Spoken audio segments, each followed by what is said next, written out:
എന്തിനാ ഷൗക്കത്ത് ഇങ്ങനെ ഭയപ്പെടുന്നത്?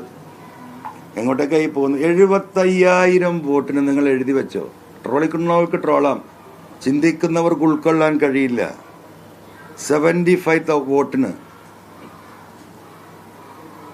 അവിടെ PV അൻവർ വിജയിച്ച് കയറും. 75,000 വോട്ട് അൻവർ പിടിക്കും. അത് അൻവറിന്റെ വോട്ടല്ല, ജനങ്ങളെ വോട്ടാണ്.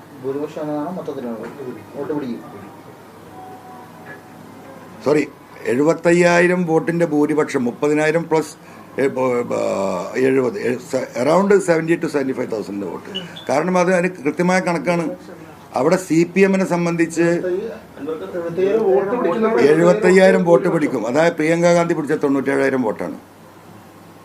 അതിൽ നിന്ന് 1,000 2,000 വോട്ടിന്റെ കുറവുടെ ഉണ്ടാവും. 50,000 ഫ്ലോട്ടിംഗ് വോട്ടുള്ള മണ്ഡലമാണ് നിലമ്പൂർ. CPM-ന് കിട്ടിയ വോട്ട് ഈ പറയുന്ന എന്താണ്? 29,900 ചില്ലാനും വോട്ടാണ് ഈ പാർലമെന്റ് തെരഞ്ഞെടുപ്പിൽ കിട്ടിയത്. അത് തന്നെയാണ് ഏകദേശം എന്താ പറയുക ലീഗിന്റെ വോട്ട്, ഉറച്ച വോട്ട് എന്ന് പറയുന്നത് 30,000 35,000. കോൺഗ്രസിന്റെ വോട്ട് എന്ന് പറയുന്നത് 40,000 to 45,000 ആണ് ആ മണ്ഡലത്തിൽ ഉറച്ച വോട്ട് എന്ന് പറയുന്നത്. അപ്പോൾ ലീഗും കോൺഗ്രസും കൂടി ചേരുമ്പോഴാണ് ഈ പറയുന്ന 70,000 to 80,000 വോട്ട് വരുന്നത്. അപ്പൊ ഈ ഫ്ലോട്ടിംഗ് വോട്ടിൽ 100% വോട്ട് കിട്ടും. മറുഭാഗത്തു നിന്ന് ഘടകകക്ഷികളിൽ നിന്ന് ഈ പറയുന്ന 15-20% വോട്ട് വരും. ആ വോട്ട് വരുമ്പോൾ ഏകദേശം 1,00,000 വോട്ട് PV അൻവറിന് നേടിയിരിക്കും. നിങ്ങൾക്ക് എനിക്ക് പ്രാന്താണ് എന്നൊക്കെ നിങ്ങൾക്ക് പറയാം, നിങ്ങളിത് അറിയുന്നില്ല. ആ മണ്ഡലത്തിലൂടെ ഈ 2 ദിവസം നടന്നു പോയപ്പോൾ ഞാൻ ആ ഒരു 25,000 വോട്ട് എന്നും എനിക്കറിയാം അവിടെ ഉണ്ട്. ഇതൊന്നുമില്ലാത്ത 2014 പാർലമെന്റിലാകെ 13 ദിവസമാണ് ഉണ്ടായിരുന്നത്. അന്ന് ആ മണ്ഡലത്തിലൂടെ ഒരു ജീപ്പിന്റെ മുഖത്ത് കയറി ഇങ്ങനെ പോയിട്ട് അന്ന് 8,900 വോട്ട് കിട്ടിയവനാ PV അൻവർ. അത് കഴിഞ്ഞ് 9 കൊല്ലമായി അവരുടെ കൂടെ കിടന്നുറങ്ങിയവനാ. എൻ്റെ വിയർപ്പിന്റെ മണമറിയുന്ന, എൻ്റെ മനസ്സിന്റെ കണ്ണറിയുന്നവരാണ് ആ നാട്ടിലെ ജനങ്ങൾ. ഞാൻ അവിടെ ഒരു അധികാര പ്രയോഗം നടത്തിയിട്ടില്ല. ഞാൻ ആ ജനങ്ങളെ കൂടെ യാത്ര ചെയ്യായിരുന്നു.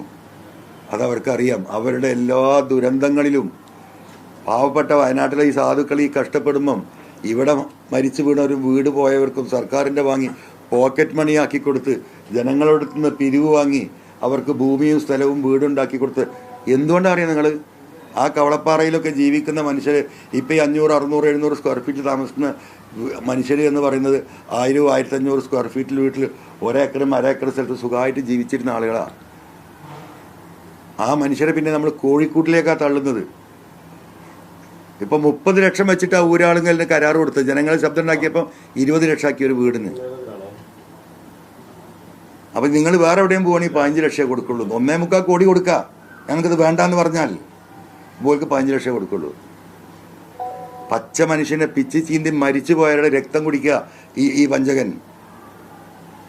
എനിക്ക് ഇങ്ങനെയൊക്കെ പറയാൻ കഴിയുള്ളൂ. നീ ജനങ്ങളെ ആലോചിച്ചോട്ടെ.